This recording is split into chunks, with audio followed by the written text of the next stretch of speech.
Hello Trek fans, Rob Lyons here with TrekMovie.com, bringing you a look at a new and a forthcoming release from AMT and Polar Lights, two Star Trek model kits that are available. One that's coming soon is actually two kits in one.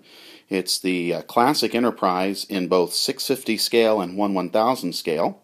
The other one, which is now out in stores, is the Deep Space Nine set, which includes the Cardassian Galor-class cruiser, the USS Saratoga from the pilot episode of Deep Space Nine, as well as the USS Defiant, all in 2500 scale. We're going to start by looking at the original series package. What you can tell by looking at this cover art here is that there are two kits included. One is the 1/1000 scale Enterprise that Polar Lights issued about 15 years ago, and maybe not quite that long ago, maybe about 10 years ago. The other one is the Classic Enterprise kit that has been a staple of Star Trek fans modeling for the better part of 50 years now. So we're going to take a look inside this kit first of all. The Polar Lights model is billed as a snap-together, and I think, as most of us probably know, if you attempt to snap it together, it's going to look terrible. You really need to glue this kit. Whereas the original Enterprise kit has its own little issues. So within the box, which is really full, we obviously have the classic saucer.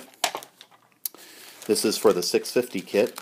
Secondary hull, the nacelle caps, deflector dish, the hangar bay doors, and then a bag with the nacelle pieces and parts, as well as the impulse deck.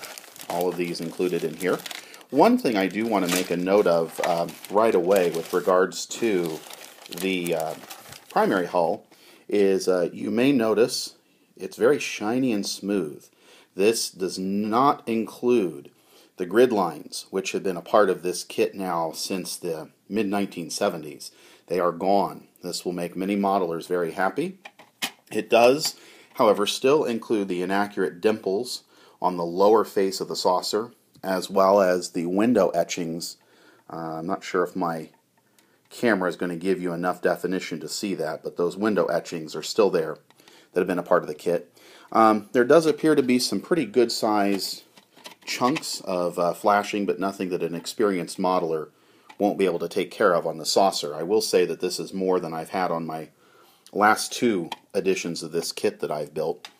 The rest of the kit is pretty much what you're familiar with. Enclosed is a basic set of assembly instructions. It's a front and back. Most of us who have built this kit repeatedly don't even need the instructions. We can build it in our sleep. Just a reminder, put the hangar deck in before you put the secondary hull together. Disappointingly, it does continue to include the extremely flimsy display base that comes with this. One would have hoped that Polar Lights would have re-engineered it to include the dome base, but alas, they have not done so. One thing I do want to point out that's included is an excellent set of decals for the Enterprise. While this does not include decals for any of the other ships, it is a very complete set of decals for the Enterprise. You're going to want to make sure to shave down all the windows, sand them down really good, because it will include all of the windows you need. Everything is positioned properly, great font choices, a very, very, very good decal set. Now myself, I don't tend to build the Enterprise, and I tend to build in an alternate universe so I can have a little bit of fun. But I'm actually considering building this one as the Enterprise. I might slip a E in place of the middle S on USS, so that I can have my own little alternate universe anyway. But at any rate, this is included. Very nice set of water slide decals. So that's the first kit. The second kit, as I mentioned, is the standard Polar Lights. This includes the dome, the little dome base that was re-engineered into this kit a few years back. It still has all of the challenges that come with the Polar Lights dome, or I should say with the Polar Lights kit.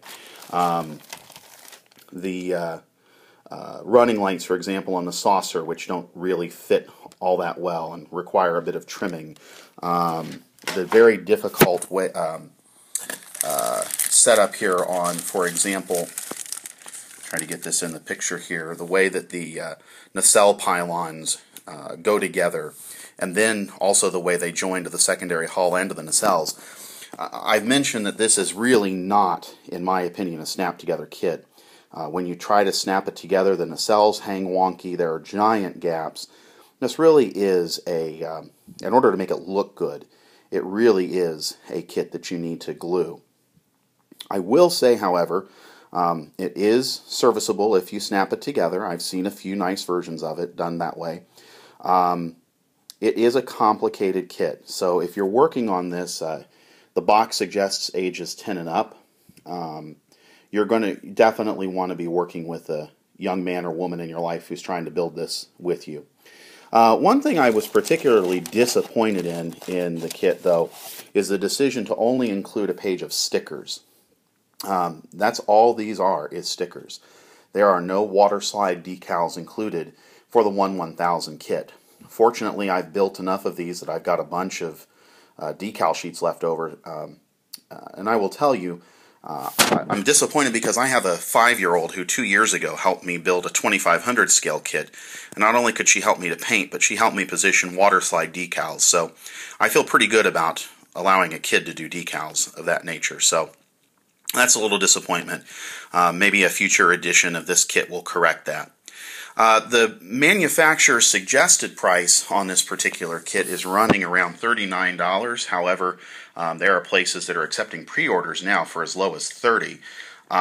This is a really, really good price point to get 2 kits. Keep in mind with the original Enterprise kit and 650 scale, there are inaccuracies if you don't buy aftermarket parts.